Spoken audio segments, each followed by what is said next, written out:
Merci, Monsieur le Ministre. Bonjour tout le monde. Les discussions ont fait d'importants progrès et se poursuivent en vue de présenter la revue au Conseil d'administration du FMI dans les semaines à venir. Les conditions économiques continuent à s'améliorer et les perspectives macroéconomiques restent favorables. En 2018, la croissance a atteint 5,2%, tirée par une réponse de la production agricole et de l'investissement. Malgré des prix pétroliers à la hausse, le compte courant a enregistré un surplus dû aux fortes exportations de vanille et de produits miniers. Après avoir culminé fin 2017, l'inflation a connu une décélération régulière jusqu'à 6,1% à fin 2018. Pour 2019, les perspectives économiques restent positives avec une croissance devant se stabiliser à plus de 5%, soutenue par l'investissement, les exportations, des améliorations dans le secteur de l'énergie et les bâtiments. La mise en œuvre du programme soutenu par la FEC est restée. La mise en œuvre du programme soutenu par la FEC est restée satisfaisante jusqu'à fin 2018 et devrait rester sur la bonne voie en 2019. Les autorités ont respecté tous les critères de performance pour la fin de 2018, malgré un manque à gagner dans la collecte de recettes antérieures.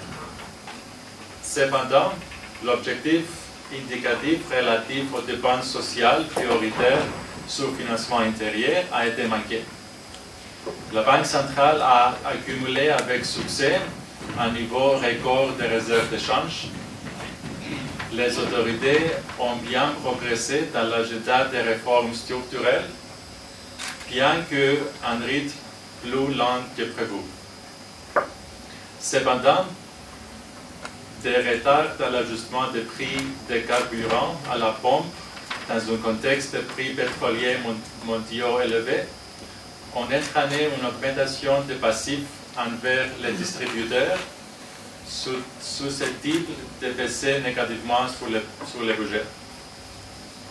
Les services du FMI ont favorablement salué l'engagement des autorités dans le cadre de la politique générale de l'État pour accélérer les réformes économiques, améliorer la gouvernance et intensifier la lutte contre la pauvreté, y compris par le biais du programme soutenu par la FEC.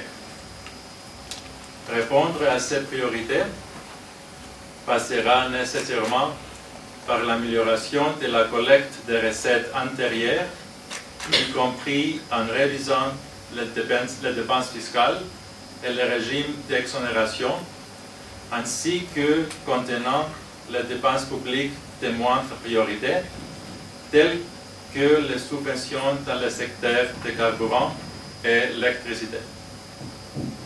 Alors que l'exécution budgétaire a été faible jusqu'à présent en 2019, la loi de finances rectificative récemment adoptée améliore la qualité des dépenses avec plus d'espace budgétaire alloué aux dépenses en infrastructure, santé et l'éducation.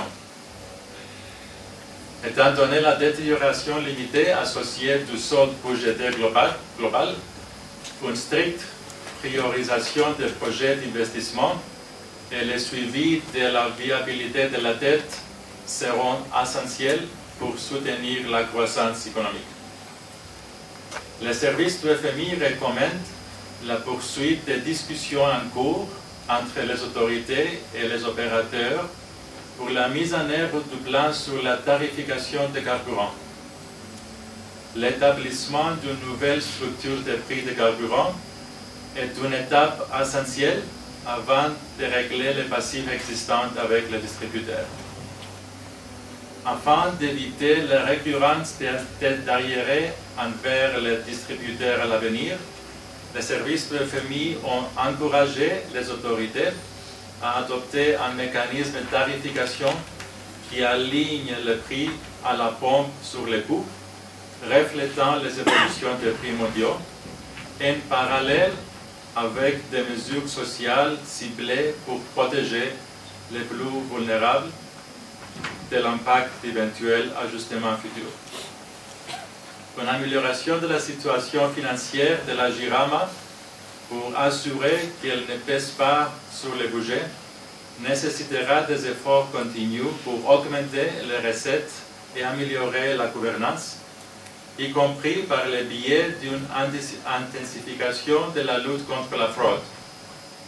Les services du FMI soutiennent aussi les mesures de réduction des dépenses pouvant découler de la renégociation en cours de contrat avec les fournisseurs d'électricité et de carburant. Les autorités et les services du FMI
positive.